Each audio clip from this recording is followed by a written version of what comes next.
किस शायर की गजल जो दे रूह को सुकून के पल। कोई मुझको यूं मिला है जैसे बंजारे को घर, नए मौसम की सहर या सर्द में दोपहर। कोई मुझको यूं मिला है जैसे बंजारे को घर। Hi everyone, welcome back to my channel. Welcome to the third episode of Ek Villain album series. We have already covered two beautiful songs from this movie, Teri Galiyan and Humdard, and today we are going to cover the song Banjara. तो अगर आप लोगों ने तेरी गलियां और हमदर्द song का tutorial नहीं देखा है, you can go and check out in the description box. I drop the links. For today's tutorial मैं आपको गर्ल्स एंड बॉयज़ दोनों के स्केल पे बताऊंगी। बॉयज़ के स्केल पे जो कॉर्ड्स हैं वो मैं आपको विद कैपो बताऊंगी, और जो गर्ल्स के स्केल पे कॉर्ड्स हैं वो मैं आपको विदाउट कैपो बताऊंगी। So before starting with today's tutorial, let me remind you about the course on shifting of chords, which is completely for absolute beginners. So if you are a beginner and you are also struggling with shifting of chords and you are facing difficulty with shifting of chords and strumming simultaneously, then you should definitely take this course. In this course, you will get to learn all the open chords, right hand technique, how to read the chord charts, how to do strumming in the right way, tips and tricks on shifting of chords, basic chord shifting patterns, basic strumming patterns, and how to sing your first song on guitar.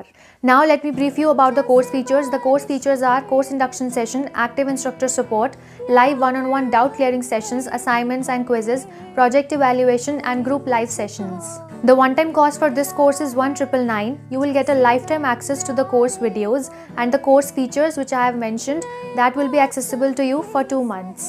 You can directly visit to the website and enroll for this course. The link to the website and all the contact details are given in the description box. In case of any queries, you can contact us through email and WhatsApp. Now without further ado, let us begin with today's tutorial. But before starting, don't forget to subscribe my channel and hit the bell icon also, so that you can get all the notifications and updates from my channel. अब शुरू करते हैं with today's tutorial. तो सबसे पहले देखते हैं कि गर्ल्स का स्केल क्या होगा। गर्ल्स का स्केल होगा E minor and the chord progression for this scale will be E minor, C major, D major, B minor. How you have to hold B minor? This is A minor. A minor को आप 1 and 2 frets आगे लेके जाओगे, and by changing the position of your fingers, free your index finger and place a bar. This is B minor in bar, and if you will place your index finger on the second fret first string like this will become B minor in open. The next chord is G major and B major. This is B major in bar, and if you will place your index finger on the second fret first string like this will become B major in open. तो क्या chords हो गई? E minor, C major, D major, B minor, G major and B major. Now the scale for boys or the original scale. Originally this song is in the key of C sharp minor, और क्या chords use हुई हैं इसके साथ? C sharp minor, A major, B major, G sharp minor, E major and G sharp major. On the original scale सारी बार chords use हो रही हैं, तो अगर आपको बार कॉर्ड्स आती हैं you can play with the bar chords, और अगर नहीं आती हैं you can use a capo by placing the capo on the 4th fret. By placing the capo on the 4th fret, C sharp minor बन जाएगा A minor, A major बन जाएगा F major, B major बन जाएगा G major, G sharp minor बन जाएगा E minor, E major बन जाएगा C major and G sharp major बन जाएगा E major. So using a capo आपकी कॉर्ड्स क्या होंगी? A minor, F major, G major, E minor, C major and E major. By placing a capo आपका जो scale है song का वो C शार्प माइनर ही रहेगा। इट्स जस्ट दैट कि आपकी कॉर्ड्स ईजी हो जाएंगी। Let's compare the chords with my scale. मैं आपको कैपो वाले कॉर्ड्स के साथ कंपेयर करके बताऊंगी। जहाँ पर मैंने E माइनर प्ले किया है there you will play A minor. जहाँ पर मैं C मेजर प्ले करूँगी there you will play F major. जहाँ पर मैं D मेजर प्ले करूँगी there you will play G major. जहाँ पर मैं B माइनर प्ले करूँगी there you will play E minor. जहाँ पर मैं G मेजर प्ले करूँगी there you will play C major. और जहाँ पर मैं B मेजर प्ले करूँगी there you will play E major. For this song मैं आपको 2 स्ट्रमिंग पैटर्न बताऊंगी, एक कॉमन सा स्ट्रमिंग पैटर्न और एक स्ट्रमिंग पैटर्न जो मैंने यूज़ किया है। तो सबसे पहले जो कॉमन स्ट्रमिंग पैटर्न है जिस पे आप बहुत सारे सॉन्ग्स प्ले कर सकते हो वो देखते हैं। Down up down up down up down up down,